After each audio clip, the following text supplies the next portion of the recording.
Soy muy dispersa intelectualmente, me gusta estudiar todo lo que cae en mis manos lo leo y estudio. Ahora he visto que IBM ha puesto un curso en LinkedIn de inteligencia artificial, lo empecé hoy día en la mañana. Estoy permanentemente estudiando, siempre estudiando. Lo peor que te puede pasar es que no te guste o que te equivoques, que no sea el tren que te lleva donde tú quieres. Siempre te puedes bajar.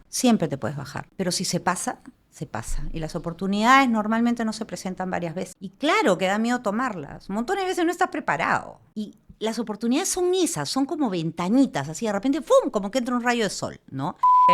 Yo creo que las personas más exitosas en el tiempo, exitoso no es tener dinero, ¿ya? Exitoso es, ya sea, además tienes dinero, bien, es hacer cosas que te apasionan, que te tienen entretenida, que hacen que sientas que yo me levanto a las mañanas y doy gracias todos los días.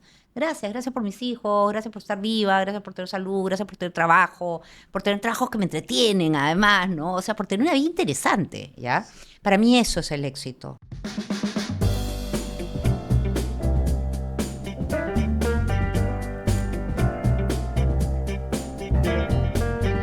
En este episodio nos acompañó Leonie Roca. Ella tiene casi 40 años de experiencia profesional, ha sido alta funcionaria en el sector público, ha sido gerente general de 3 grandes empresas, entre las que destaca la Clínica Internacional. Es mamá de 4 hijos. Actualmente es miembro de directorio de varias empresas en el Perú y en el extranjero. Es vicepresidente de Confiep y presidenta de AFIN, Asociación para el Fomento de Infraestructura en el Perú. Leonie tiene una destacada trayectoria profesional y en este episodio nos ha compartido los secretos de su éxito personal y profesional, reflexiones sobre el Perú y consejos para todos ustedes. Espero que les guste este capítulo. ¿Cómo estás, Leonie? Muchas gracias. Bien, gracias por la invitación. Lo más importante es que soy mamá de 4 hijos. Mamá de 4 Ese hijos. es mi mejor proyecto de vida. Que cuando converso contigo siempre lo pones en hincapié. Y has sabido mantener ese equilibrio. Conozco a tus hijos, la verdad que son unas grandes personas. Felicitaciones. Sí, han salido a ti. No, su papá también es estupendo. Para que nuestra audiencia te conozca un poco más, ya te presenté. De hecho, puedo leer 2, 3 hojas de tu CV y me faltaría el tiempo todavía. En resumen, cuéntanos quién es Leonie Roca, qué te gusta hacer en tus tiempos libres, cómo pasas el tiempo ahora. Yo creo que soy un personaje un poco curioso, ¿no? Yo nací de una familia que durante mis primeros años de vida era una familia muy acomodada económicamente y a la que le afectó de una manera terrible la reforma agraria. Nosotros vivíamos en el campo y de pronto vimos a militares entrar con pintura verde y ponerle número de inventario a cada uno de los muebles de la casa donde vivíamos, ¿no? Y tuvimos que regresar a Lima a dar un poquito botes durante mucho tiempo, mi papá sin trabajo, mi mamá, que es una mujer muy inteligente, empezando a buscar qué hacer y cómo ganarse la vida. Y nosotros ya éramos 3, de repente llegó el cuarto, un poquito después llegó el quinto. Fue bien difícil, pero yo creo que eso de alguna manera es lo que forjó el tipo de persona que soy, ¿no? Bastante resiliencia ante la adversidad, esta sensación de que no importa lo mal que vayan las cosas, va a pasar. Sí. Y no quiero decir que van a venir tiempos fantásticos, pero las cosas feas pasan, ¿no? Pasan. Y uno tiene que resistir, tratar de cambiarlas, pero en el peor de los casos resistir y esperar que pase, ¿no? Si no las puedes cambiar.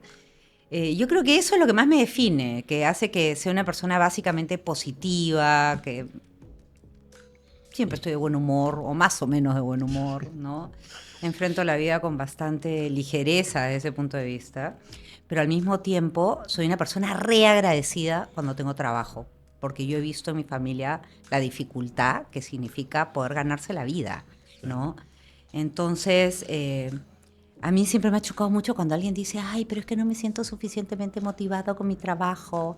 Yo digo, yo tampoco me he sentido siempre motivadísima con mis trabajos, pero la idea de generar valor, de aportar, de tener un equipo, de ir todos los días a un trabajo, de tener tu sueldo, es un regalo. Yo encuentro que el trabajo es un regalo. Y tú eres abogada, y hace años vi un video tuyo que decía soy abogada y no ejerzo. Sí. Porque claro, la vida te va llevando por otros caminos, pero creo que te ha servido esas bases para lo que has hecho. Cuéntanos un poco esos inicios de tu vida profesional. Siempre digo, en un país que Que era diferente al de ahora, ¿no? O sea, los cambios Sí. han sido, pero... Sí, mi papá tenía un dicho bien lindo que dice, la vaca se olvida cuando fue ternera, ¿no? Y mi papá era ganadero. Y es cierto, ¿no? Yo creo que en el Perú nos hemos olvidado lo horrible que fueron los 80s, ¿no? Y lo difícil que fueron los 90. Horrible los 80 y dificilísimo los 90, cuesta arriba.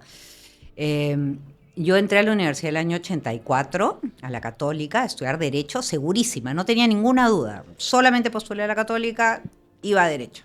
El primer ciclo me entraron dudas de si era Derecho, Literatura, Química, Economía. Empecé a llevar cursos en todas las facultades. Soy muy dispersa intelectualmente, me gusta estudiar todo lo que cae en mis manos lo leo y estudio. Ahora he visto que IBM ha puesto un curso en LinkedIn de inteligencia artificial, lo empecé hoy día en la mañana. Estoy permanentemente estudiando, siempre estudiando, ¿ya? Ese también creo que es un tip, plus. ¿no? Que siempre hay que mantenerse, no solamente actualizado, porque hay que estudiar también de historia, de otras cosas. Hay que tener la cabeza funcionando, ¿no? Y nada, en algún momento pensé estudiar economía y derecho, llevé algunos cursos de economía y mi mamá me dijo, ustedes son 5, yo puedo pagarte una carrera, no te puedo pagar 2. O sea que decídete. Yo estaba bastante más avanzada en derecho que en economía y me quedé en derecho, ¿no? Y empecé practicando en el estudio de Diego García Sayán y de Alberto Bustamante. Era bien curioso porque era un estudio de abogados con Diego, que era más de izquierda, y Alberto, que trabajaba con Hernando de Soto en el ILD, muy liberal, digamos, ¿no? De ahí me fui a trabajar con Diego a la Comisión Andina de Juristas, que casi todos eran gente más vinculada a los derechos humanos, Claro. ¿no? Ahora, ahí yo corregía libros, no creas que hacía trabajo legal, corregía la revista de la comisión. Eso fue lo que me dio pie para entrar después al sector público, increíblemente. Y de ahí Alberto me jaló al ILD, donde estuve casi 3 años y donde en realidad me formé en el liberalismo, ¿no? Que encontré que, claro, el lado de la izquierda siempre como que resonaba a mi lado sensible, digamos, ¿no? El discurso de izquierda es como cautivador, es como un canto de sirena, suena bonito, ¿no?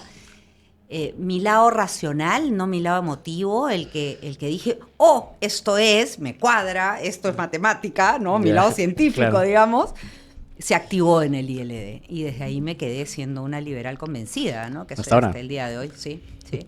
Pero sí, entré al ILD y cuando dejé el ILD, por eso te decía que es curioso cómo en la vida todo lo que haces sirve, ¿no? Que es algo que yo siempre le digo a mis hijos y a quien quiera, con quien hablo, más joven, ¿no?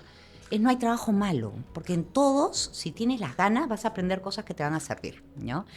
Y cuando dejé el ILD, me llamó una persona que había trabajado conmigo en el ILD y me dijo, Leoní, el primer ministro, que en ese entonces era Alfonso de los Heros, tiene que presentarse al Congreso y hay que escribir su discurso.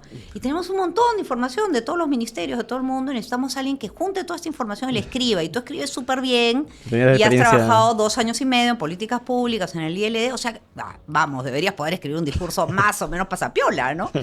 Y nada, escribí el discurso, un primer borrador, evidentemente después lo revisaron y todo lo demás, y ahí Alfonso de los Heros me pidió que me quedara trabajando con él, y así fue que entré al sector público. Porque ¿Cuántos años tenías ahí? esto ha sido en el 90, diciembre del 90, no, ha sido en el 91, porque primero estuvo, bueno, no sé, por ahí 91. Ahí estuve cortito porque vino el golpe en abril del 92 y yo renuncié claro. con el golpe, a pesar de que estando en la oficina del primer ministro tú veías las cosas que pasaban y decían cierren el Congreso, por el amor de Dios, ciérrenlo porque no podíamos trabajar, ya. No se podía trabajar, todo se caía a pedazos y sentías que no tenías aire para salir a flote. El ¿ya? contexto era... Pero como abogada tenía que renunciar. Entonces, bueno, habiendo sido esto en el 91, 92, yo tenía 25 años, 26 años, era bien chibola, bien chiquilla. Sí. Siempre estaba ahí con los retos de que te... Como que no para tu edad, pero en teoría... Con esa actitud, ¿no? Como te decía, ¿no? Que siempre la vida te va llevando, ¿no? Y esos retos pues, son para... Los tienes que tomar. O sea, sí. Yo siempre le digo a mis hijos, que a veces me dicen, mamá, pero eres muy mandada, que haces cosas muy impulsivas. Digo, a ver, los trenes hay que subirse a ellos. Lo peor que te puede pasar es que no te guste o que te equivoques, que no sea el tren que te lleva donde tú quieres. Siempre te puedes bajar, ¿no? Claro. Siempre te puedes bajar. Pero si se pasa, se pasa. Y las oportunidades normalmente no se presentan varias veces, ¿no? Y claro que da miedo tomarlas. Un montón de veces no estás preparado, ¿no? Y las oportunidades son esas, son como ventanitas, así de repente, ¡fum!, como que entra un rayo de sol, ¿no?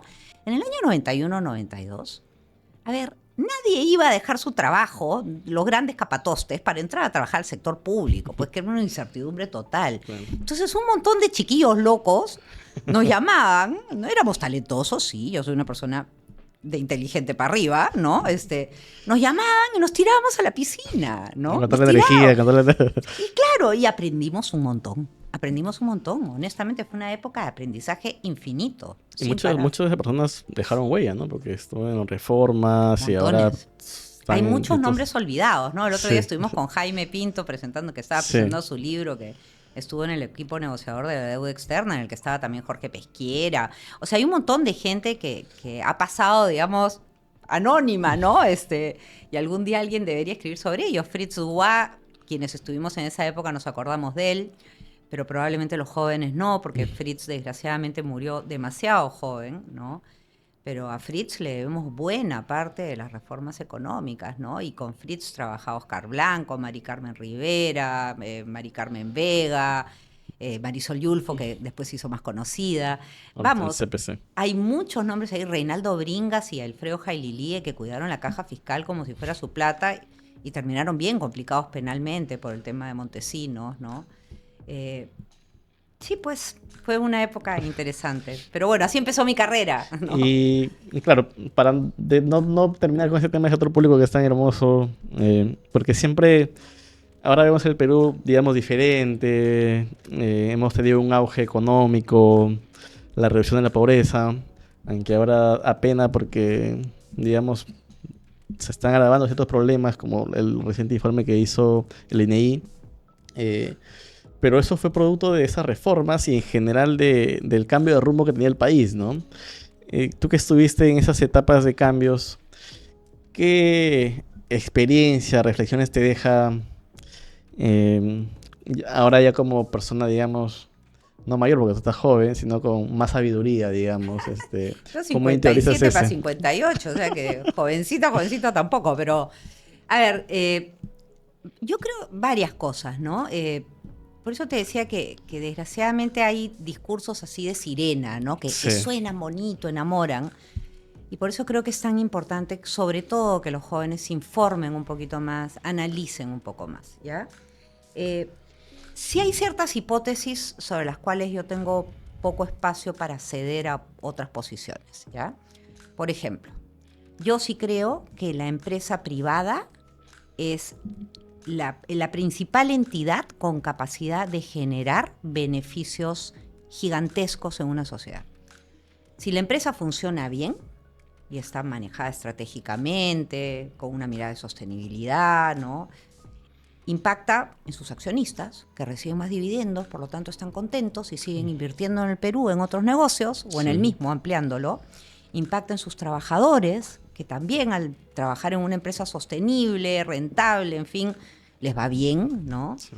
Impacta en las comunidades en donde opera, porque casi todas las empresas, sobre todo las medianas y grandes, tienen programas de impacto con la comunidad.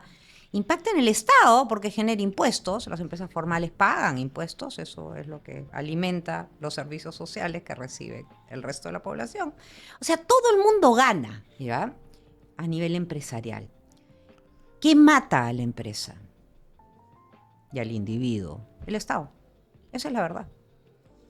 Y por alguna razón, a pesar de todas las evidencias que tenemos de lo desastroso que es el Estado en el Perú, o sea, los puestos hereditarios en Sedapal, Petroperú quebrado, en fin, mira para donde quieras, ¿ya? Sí. No hay ninguna evidencia de que el Estado lo haga bien en el Perú. Yo no sé si Noruega lo hace estupendamente bien. Aquí ni lo hace ahora, ni lo ha hecho nunca.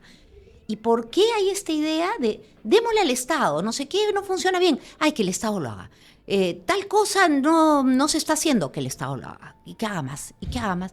Bueno, más Estado es menos sector privado. Y menos sector privado a nivel de empresas y a nivel de personas. Y aparte no es eficiente, ¿no? O sea, Totalmente. ese es el... Ninguna evidencia. Ninguna evidencia. O sea, tú mira la cantidad de regulaciones que saca, no sé, pues, el Congreso sobre temas laborales, por ejemplo, con la idea de que el Estado va a tutelar. No para de hacer cada día más difícil contratar formalmente. No es un tema de costo, también es un tema de dificultad. Si todo el día tienes enchufado a la Sunafil en tu oficina, todo el día, y tienes 5, 6, 7 personas dedicadas a trabajar para Sunafil, esas personas, en lugar de estar dedicadas a tener un mejor producto, una mejor atención al cliente, están dedicadas a la Sunafil. Dime tú. Entonces, todo ese estado es como vivir con una mochila llena de piedras en la espalda. ¿Te aporta algún valor? No, ninguno. Destruye te saca valor. músculo nada más, te saca Sí. músculo, ya, que no le sirve ni al cliente, ni al accionista, ni al colaborador, ni a nadie. Es tremendo. Es tremendo, sí. Y después de eso llegaste a ser, bueno, vi que era presidenta de Ocitran, si no me equivoco. Sí, estuve en el directorio 4 años. Eso también fue una cosa, es Tú siempre estás ahí. que sí, siempre era como el fusible, ¿no? Y como a mí me decían y yo siempre decía que sí, era bien fácil Claro. en esos términos. ¿Qué pasó? Que yo estaba en el directorio de Ocitran y el presidente de directorio era Tito Pascofont, Alberto Pascofont. También otra de esas personas a las que hay que agradecerle Nombres olvidados. y que la vida ha tratado mal, porque además lo han metido en un proceso penal absurdo que lo tiene complicado hace muchos años. Absurdo, además, sin tener nada contra él. Pero en fin. Bueno, Tito se fue a dirigir Copri, que es lo que es hoy día Proinversión. Entonces nos quedamos sin presidente, ¿ya? Y estamos hablando de una época bien turbulenta, porque esto era los últimos meses del gobierno de Fujimori. Claro. O sea, nadie te respondía el teléfono, me explico. Estaban en una crisis política terrible. Sí. Y entonces el directorio de Ocitran decidió designarme a mí vicepresidenta encargada de la presidencia, ¿ya? Y así empezó. Entonces estuve 6 meses como vicepresidenta. Ya tenía 3 años y medio en el directorio. Estuve 6 meses como vicepresidenta encargada de la presidencia. Renuncié varias veces en estos 6 meses, pero el señor Federico Salas, que era primer ministro, literalmente no contestaba el teléfono, no respondía cartas, no nada. Yo siempre le decía a la gente que Ramón Castilla abolió la esclavitud en el Perú. Yo estoy esclavizada en un puesto que no quiero, renuncio todos los días y no me dejan renunciar.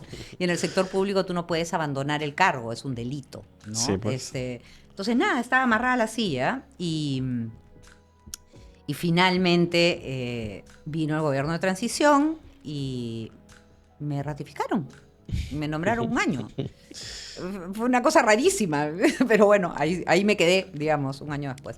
Que yo creo que mi caso fue uno de esos casos que, y no fue el único, en los cuales el gobierno de transición reconoció que había muchos elementos en el Estado, en el Poder Ejecutivo, que eran elementos, muchas personas, que no éramos políticos, que Técnicos, no éramos parte que eran... de un proyecto político fujimorista, que simplemente Claro. teníamos una vocación de servicio público más allá de los gobiernos de turno, ¿no? Y creíamos en un modelo que se había gestado en ese momento y nada, eso.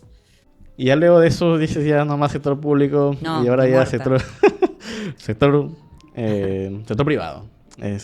Y ahí has sido gerente general de 3 empresas, la última ha sido Clínica Internacional, tú me decías que ha sido una experiencia pues increíble en el tema de Maravillosa. vocación de servicio. Cuéntame un poco cómo ha sido esa etapa de ejecutiva. Y algo que es importante, siempre hay una polémica, por así decirlo, sobre todo en TikTok, donde dice, no, pues esta persona tiene contactos y por eso es que está donde está, ¿no?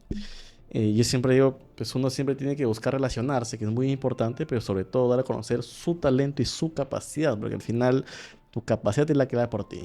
Y uno se hace una reputación en torno a eso, ¿no? Si crees que todo te han regalado, eso no existe en ningún lado.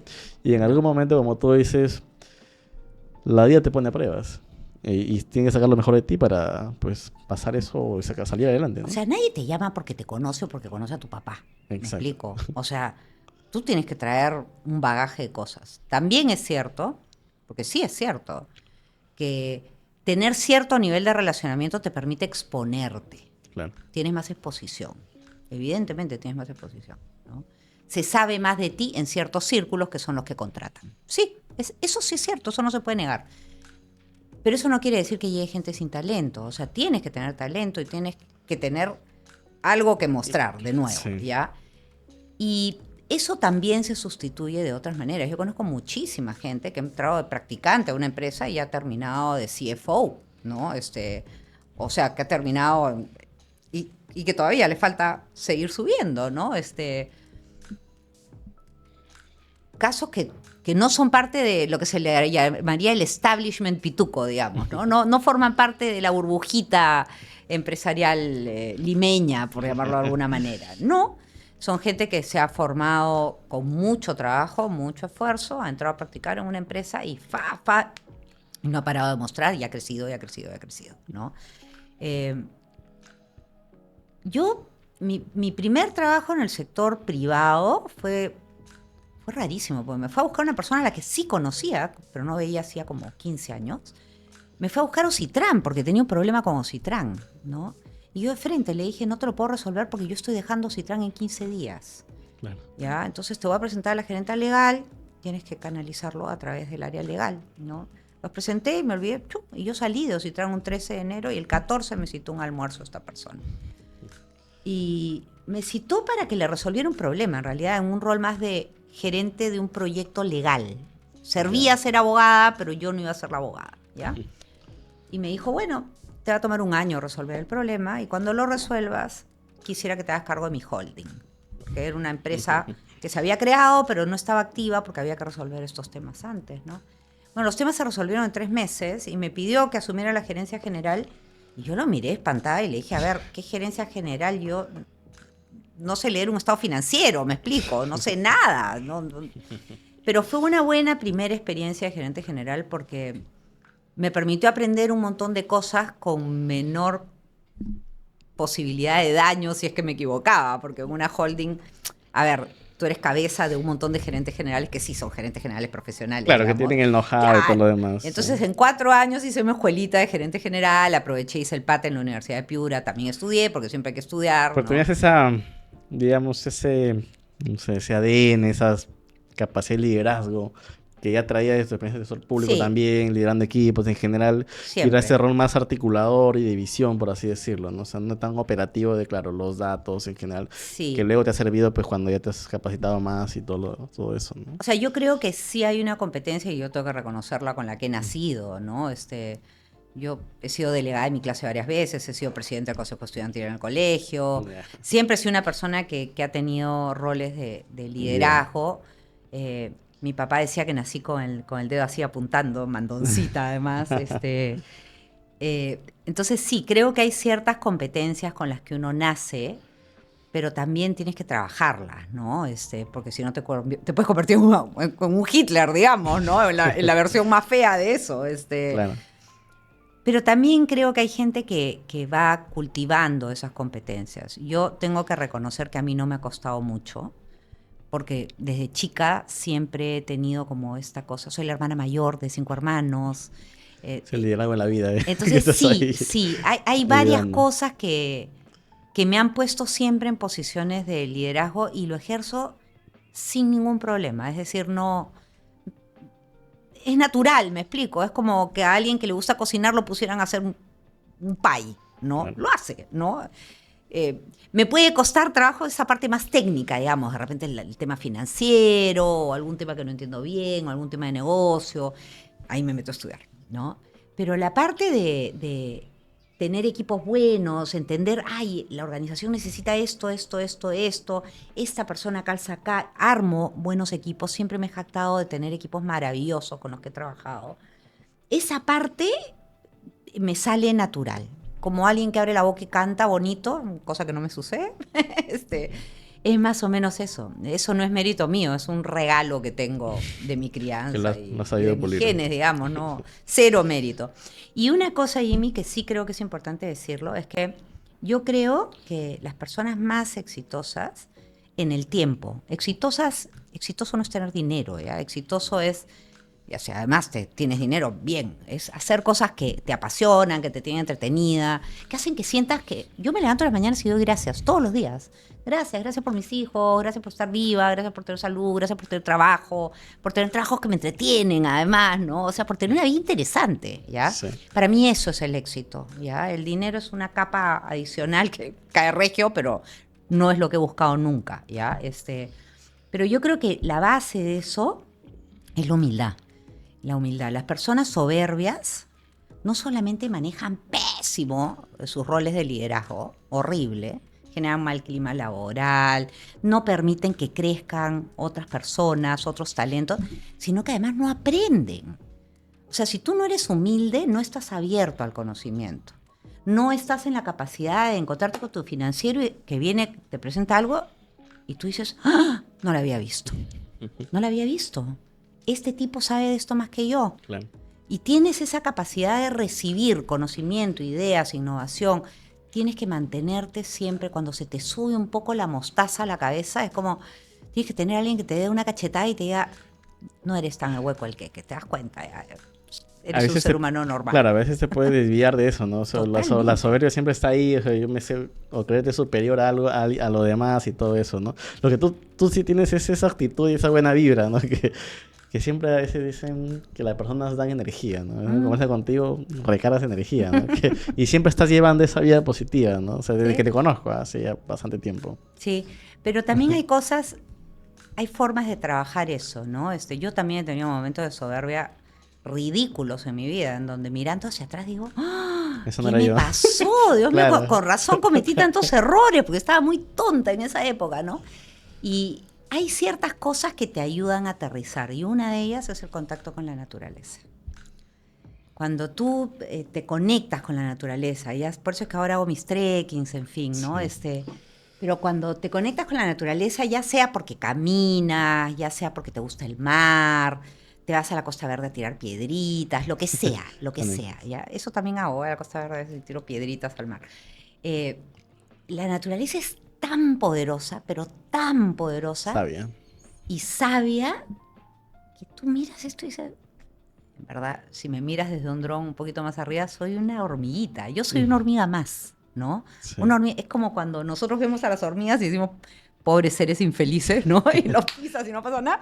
Yo, a veces... Estás igual en esa escala. Sí, tal cual. Es que como, ya, deja de creerte algo que no eres, ¿no? Te ayuda así como a volverte a poner en tu dimensión, ¿no? Y creo que ese es un ejercicio que todos los que tenemos posiciones de liderazgo tenemos que permanentemente hacer, porque es fácil ser soberbio, es fácil creértela, ¿no? Claro. Y que se te vaya el humo a la cabeza. Y esta parte me gustaría, no estaba pauteado, pero cuando tú eres alta ejecutiva, siempre estás en ese proceso de negociación. Y ahí es bueno saber los términos, si es un contrato o de repente a veces son difíciles, digamos, negociaciones complejas.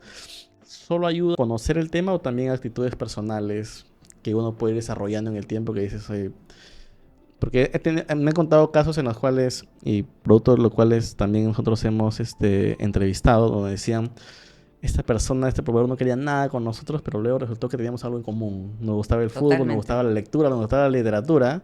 Y por ese lado, resultó que éramos personas tan compatibles y que hicimos los contratos y las cosas fluyó. Sí. Todo bien, ¿no? Ese es como una especie de, no sé, secreto, misterio, que yo he leído muchos libros, de hecho me encanta el tema de negociación, y tengo una especialización en influencia social, pero me vacila conocer en la práctica. ¿Cómo te dio en esa experiencia? Te recomiendo una película que se llama Oslo, que ¿Ya? no sé si está en HBO o está en Netflix, que habla justamente del acuerdo árabe-israelí que se firmó en Oslo. Ya, y que tiene eso como premisa, ¿no? Y es que es mucho más fácil negociar cuando hay un conocimiento humano de las personas que están negociando, ¿ya?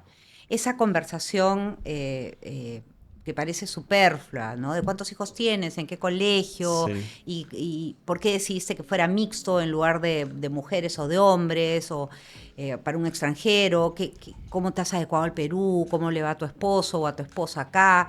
Esa pequeña cosa es como, ya empiezas como a tejer un lazo distinto, y lo más bacán es cuando no lo haces para tener una mejor negociación, sino lo haces porque tienes un legítimo interés de establecer una relación con esa persona, porque tú quieres hacer negocios con esa persona, no en ese contrato, quieres hacer negocios a futuro, ¿ya?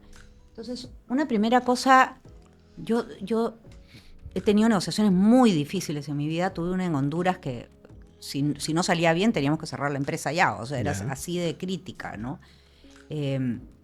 Y ayudó mucho que hice una muy buena relación personal con la persona con la que tenía que No lo conocías antes. negociar. No lo conocía de nada, la empresa fue comprada, con la que contratábamos fue comprada por unos accionistas nuevos, gente muy poderosa en Honduras. Y este señor, que además era chileno, pero casado con hondureña, era un tipo muy, muy agudo, muy profesional, muy inteligente. Pero logramos los dos romper un poquito la barrera y ahí empezó a fluir bien la negociación. Ahora, sí tengo que decir que hay miles de estilos de negociación. A mí lo que no me gustan son las negociaciones de regateo, las detesto. O sea, esa donde uno pide 100 y el otro quiere dar 0 para ver si llegan en algún lugar a 50. Yo me acerco bastante al 50 desde la primera vuelta. O sea, básicamente no me gusta hacer perder el tiempo a la gente.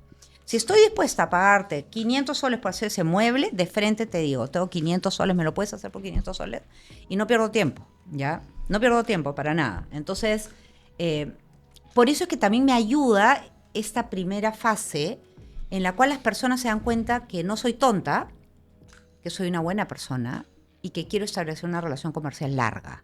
Es importante. Y por lo tanto, si te estoy abriendo mis libros, no es para que me comas como un tiburón, sino es para que juntos hagamos un buen negocio, ¿ya? Entonces es como un combo de cosas que van juntas, ¿no? No es solamente el tema de te caigo bien, me caes bien, no. Y hay que prepararse harto, porque hay que entender muy bien, para eso también sirve la primera conversación, pero ya después hay una parte de preparación también de la negociación. Tienes que entender muy bien en qué etapa está la empresa, qué le está pasando tu contraparte. Porque a veces uno cree que el negociador quiere A, pero en realidad no quiere A, quiere otra cosa. En este caso en Honduras, por ejemplo, inicialmente me estaban pidiendo que subiera unos pagos de 20 a 60% creo de la facturación. Yo hacía mis números y decía, pero para eso la cierro, me explico, estoy trabajando para ellos, tengo como trabajar para la SUNAT, ¿no?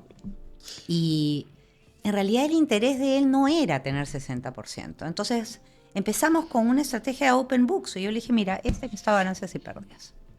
Me dijo, ya, pero seguridad es un montón de plata, yo te puedo dar la seguridad. Ok, ya. Y entonces fue, yo te puedo dar esto a cambio que tú me des lo otro y llegamos a un buen acuerdo. Y de hecho siguen teniendo el contrato hasta el día de hoy. Y esto fue en el año, no sé, 2000, ¿qué habrá sido? 2004, hace 20 años. O sea, fue algo... Sí, y sigo teniendo relación con Carlos hasta el día de hoy, además. O sea, él vive en Honduras, su esposa fue nombrada después embajadora de Honduras en Chile, me encontré con él en Chile. Yo cultivo mis relaciones, ¿no? Ese punto es importante también que te quiero preguntar. Tú comentabas con este tema de los contactos que, claro, uno siempre tiene exposición y sobre todo si tiene exposición en círculos de toma de decisiones es bien importante, ¿no? Pero hay un punto en el cual tú construyes esas relaciones. Totalmente. Y lo llaman network, tiene varios nombres, pero algo que he encontrado en algunos casos es, a nosotros también hay muchos profesionales, también jóvenes, sobre todo muchos jóvenes que a veces esperan tener una relación transaccional. Te busco para algo y si tú no me puedes ayudar en eso, pues ya nada que ver, ¿no? O a la primera que te conozco, ya a la primera te pido algo, que a veces no hay confianza en general. Y eso daña esa red, ¿no? Yo siempre digo que uno construye red para el tiempo, ¿no? O sea, porque no sabes cuándo, en qué momento se van a necesitar mutuamente o tienes a esas personas que al final te van nutriendo en el tiempo, ¿no? ¿Cómo lo has ido trabajando tú ese tema? Tú conoces a medio mundo, que lo has tenido trabajado muy bien, pero para nuestra audiencia. Pero no lo he hecho, y ahí va de vuelta, es como en el tema del dinero, ¿no? Yo no lo he hecho con un fin último. Claro. Me sale naturalmente desde muy chica, ¿no?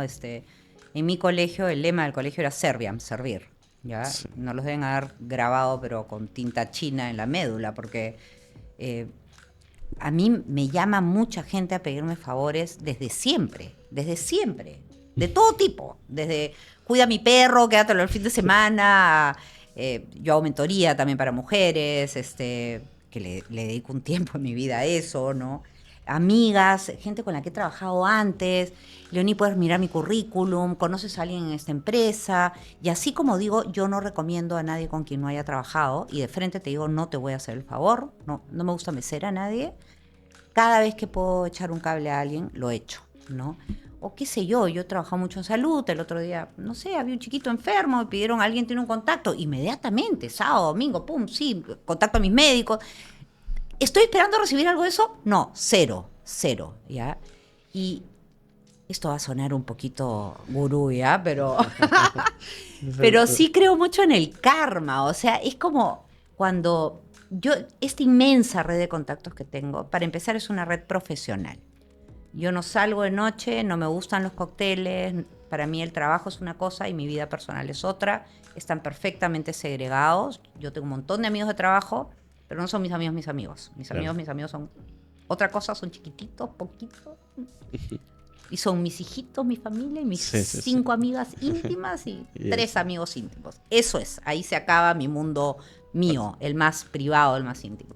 El otro gigantesco, infinito, ¿ya? Pero en ese otro es mucha gente con la que he trabajado, con la que hemos trabajado cosas juntos y pensar que los he ayudado yo también creo que es un poco soberbio, digamos, como que en algún momento tuve la posibilidad de darles algún conocimiento o algo que no tenían, le faltaba, ¿no? Y siempre lo he hecho. Cuando yo trabajaba con Efraín Goldenberg, que era primer ministro, le mandaban cartas, pero hasta pidiéndole vaquitas en el pueblito de X, Y, Z. Y yo escribía respuestas a todas las cartas, todititas. Y Goldenberg me decía, Leonie, ¿pero por qué vamos a responder las cartas? O sea, porque si alguien se ha tomado el trabajo de escribirle, merece una respuesta. Y la verdad que me encantó que la tomara, porque todos los días firmaba montones de esas cartas. Claro, yo las escribía, pero él las tenía que revisar y firmar. Y creo que eso, mira, cuando tú me llamaste por primera vez, yo no tenía idea quién eras tú. ¿Quién es ese chiquito? Y te contesté inmediatamente. A mí me escriben muchas veces, yo tengo un área de prensa en Afín, en el gremio, pero me escriben directamente los periodistas y hablo directamente con ellos, porque soy súper asequible. O sea, hay gente que en LinkedIn me dice, Leonie, quiero hablar contigo tal cosa. No siempre tengo tiempo, es cierto. A veces te puedo patear y decirte, no voy a tener tiempo hasta octubre. Por ejemplo, ahora... El otro día Franco de KN me decía para los viajes y le dije, este año no voy a viajar, porque este año tengo un montón de viajes personales. O sea, me he vuelto más asertiva en decir que no a ciertas cosas, pero no dejo a nadie en sin, ¿ya? No gaslighteo, como dicen los chiquillos, a nadie. O sea, y creo que eso ha contribuido a que haya mucha gente que me conoce, ¿no? Unos más profundamente, otros menos. Y además he trabajado en muchos sitios. Y tengo 4 hijos. Entonces, imagínate la cantidad de papás de amigos de mis hijos, que son tan amigueros como yo, ¿no? Entonces, y muchas veces estos papás, la vez pasada una mamá del colegio de mi hija, ha dejado de trabajar como 5 o 6 años y quiere ver cómo reinsertarse en el mundo profesional. Me pide cita, le doy cita, por supuesto. Va a mi casa, nos tomamos un café y nos quedamos 1 hora y media conversando. No, tus cargos, tu currículo, toda tu experiencia, más que profesora de maestría, ¿no? No. Es que muchas veces la gente no necesita un consejo, Ginny. La gente necesita ¿ser escuchada? Hablar y que alguien le ayude a organizar su pensamiento. Normalmente las respuestas las tenemos nosotros. Sí. Y nadie te va a dar un buen consejo más que tú mismo.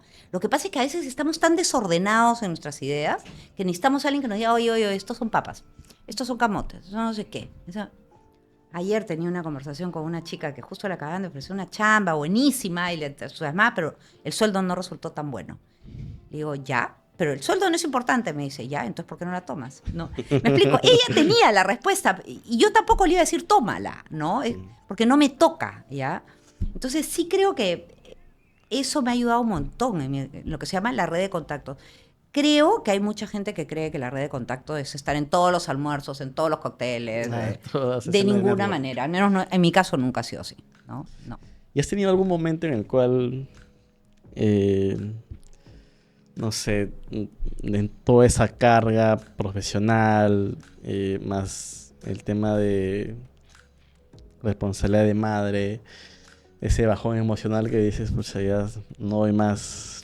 pero 6 millones de veces. ¿Cómo sale de eso? Tenía momentos en que se me pelaban los pies del estrés. Wow. Literal, ¿eh? O sea, se me pelaban, horrible, los pies.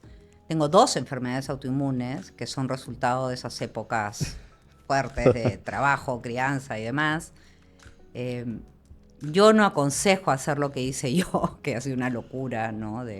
Porque además en muchas épocas tenía varios trabajos al mismo tiempo. Yo soy una mamá bien mamá gallina, además. Entonces, me forzaba por llegar a almorzar a la casa y por último llegaba a cenar con los chicos o salía a correr a las 6 de la mañana, a las 7 sudada, me sentaba a tomar desayuno, me iba sudada a dejarlos al colegio porque tenía que, esa cosa de cómo deben ser las cosas, ¿no? Claro. Y las mamás tienen que hacer ciertas cosas. Creo que pude llevarlo un poquito más light. No aconsejo, porque terminé con 2 enfermedades autoinmunes, ¿no? ¿Qué me ayudó? No sé, creo que varias cosas, ¿no? Uno, hago deporte. El deporte ayuda un montón. Hago mucho deporte.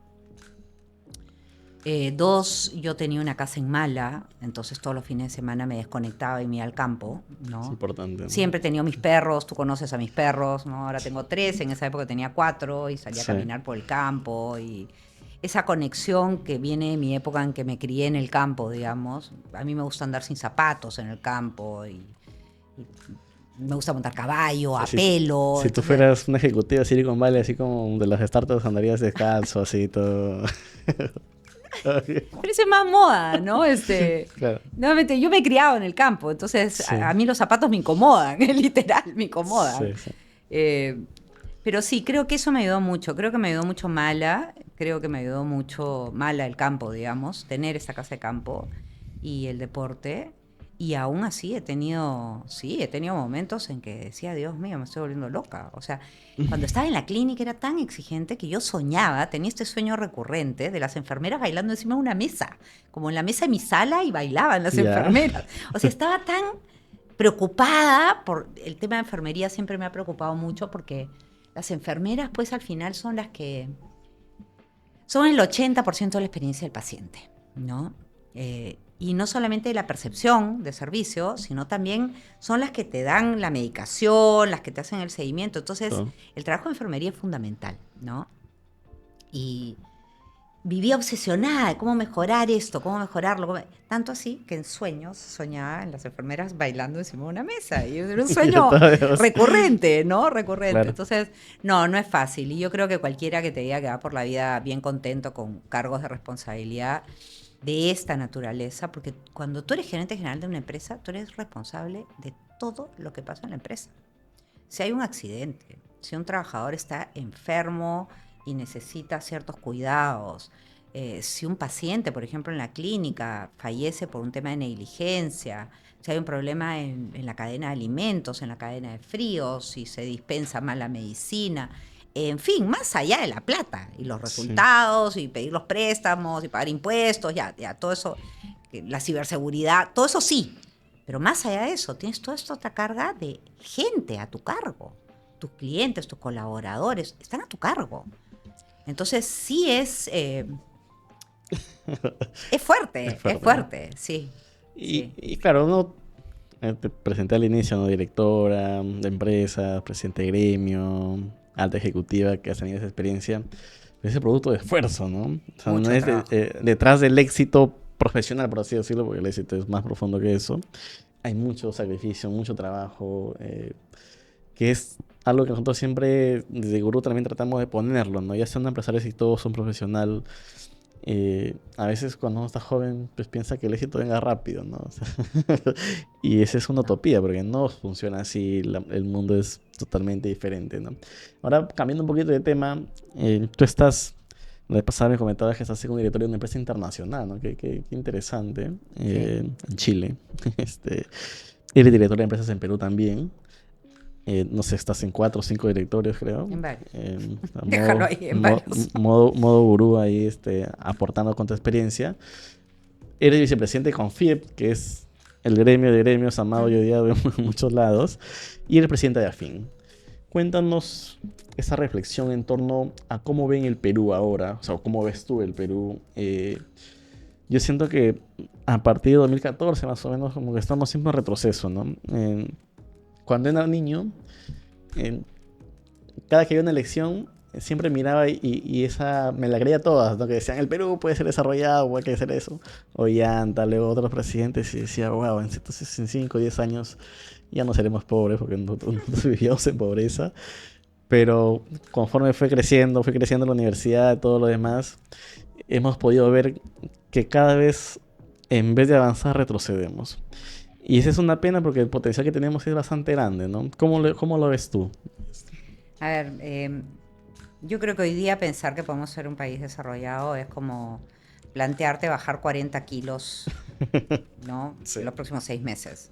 Me parece que mucho más sensato es, ok, sí, algún día quiero estar ahí, obvio, es lo que todos los peruanos anhelaríamos, pero lo cierto es que es mucho más accionable cuando las cosas son más accionables cuando tienes metas que son realizables, ¿no? Entonces, lo primero que yo diría es busquemos algunas métricas que sean como el primer escalón a eso, ¿no? Desgraciadamente, esas métricas no las hemos construido. Más allá de nuestras métricas de inflación, target, ¿no? Y déficit fiscal, target, que incluso hemos violado últimamente. Sí. Pero, por ejemplo, tener esas dos metas ha sido una buena orientación de lo que ha pasado en los últimos años, ¿ya?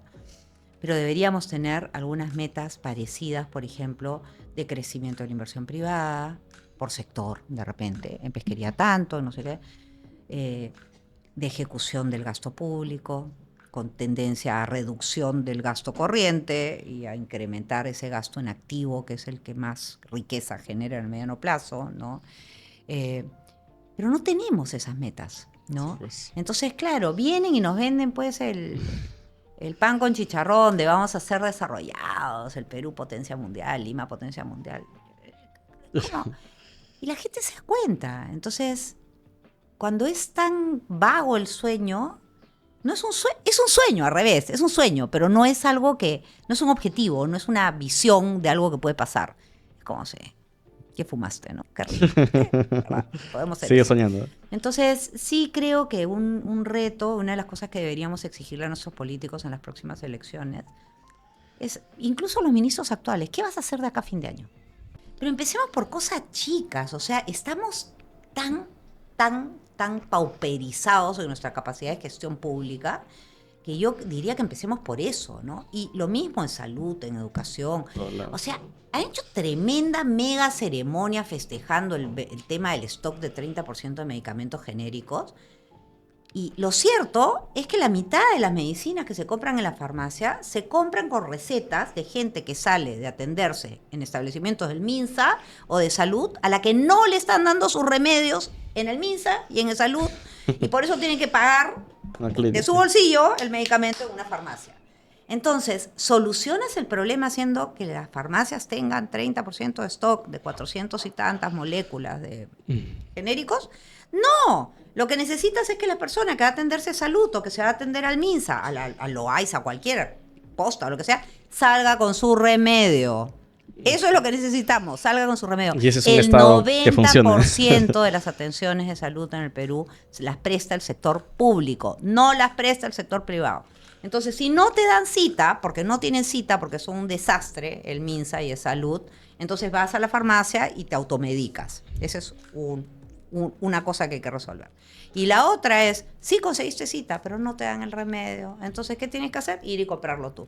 Entonces, nuevamente, qué papaya, qué fácil salir a anunciar, ay, sí, los mercantilistas, farmacias, tienen que tener 30%. Tengo que decir, yo no estoy en ningún directorio de ninguna farmacéutica ni nada por el estilo, pero me parece increíble que se venda tan fácil algo que no es la solución, ¿no? Y estaba la presidenta, el ministro, congresistas, todos aplaudiendo, fantástico. Se acabaron los problemas de la salud pública en el Perú. Y el MINSA no tiene nada que hacer, está todo resuelto. No, se lava la mano. Es que es increíble. Y pasa una y otra vez. Sí. O sea, para quienes hemos estudiado un poquito de políticas públicas, es alucinante escuchar estos anuncios que no resuelven nada, ¿no? Qué loco. Nada. Y la gente aplaude. Bueno, ya estábamos casi una hora. Cuéntanos un poco, tu tema ahora es la infraestructura. Aparte de estos directorios, infraestructura. La vez pasada me decía de que la infraestructura es algo que trasciende al presidente, al ministro, porque queda en el tiempo. Total. Puede ser un puente. ¿Cómo está ahora el Perú en ese problema? Sí, igual. O sea, nosotros en AFIN calculamos el año 2016, creo que fue, un déficit de infraestructura de ¿cuánto era? 160.000 millones de dólares. Calculamos que esa era la brecha de infraestructura. Wow. Y para cerrarlo hubiéramos necesitado inversiones del orden del 7% del PBI durante un periodo largo de tiempo, ¿no? Y lo cierto es que no avanzamos, ¿no? Y hay sectores, a ver, el 16% de la red vial nacional, 15% no está asfaltado, las redes departamentales, viales departamentales, regionales y vecinales, básicamente son terrenos de arena pisonada. En telecomunicaciones todavía tenemos casi 3 millones de personas no conectadas a internet. Wow. Donde quiera que mires, bueno, salud, todo el mundo quiere construir hospitales, pero el 80% de los problemas de salud se resuelven a nivel de policlínico, que ese es el formato que deberíamos, ¿no? El primer nivel de atención. No lo estamos haciendo, seguimos construyendo hospitales y no tenemos especialistas. Entonces, claro, tenemos hospitales en distintas partes del Perú. Elefantes blancos algunos, no funcionan bien. Pero no hay especialistas. Entonces, ¿para qué tienes hospitales? Los hospitales de especialidades, justamente, ¿no? Entonces, sí, ahí necesitamos nuevamente, ¿qué vas a hacer el próximo año? ¿Cómo te vas a ordenar? Esa es la clave. Y yo creo que los proyectos de inversión pública no pueden seguir siendo moneda de cambio en la negociación política, ¿no? Tú como ministerio tienes que incluir lo que quiera que hayas planificado en el presupuesto y eso es lo que tienes que hacer. Lo que no puede pasar es que cada vez que hay una crisis política van a negociar obras no planificadas al Congreso. Y ese es un daño enorme. Y es un daño enorme Sí. porque te desordena todo y terminas teniendo obras que no son prioritarias, priorizadas de pronto por razones políticas. Y lo hemos visto en el pasado con varios videos que se grabaron de cómo se intercambiaban, ya, dame este puente, dame esta cosa, dame esta plaza. Y cuéntanos, bueno, ya para ir terminando la entrevista, ¿cuáles son los secretos de Leoni Roca para el éxito profesional y en la vida? Si puedes enumerarnos algunos. Uh-huh. Siempre te digo que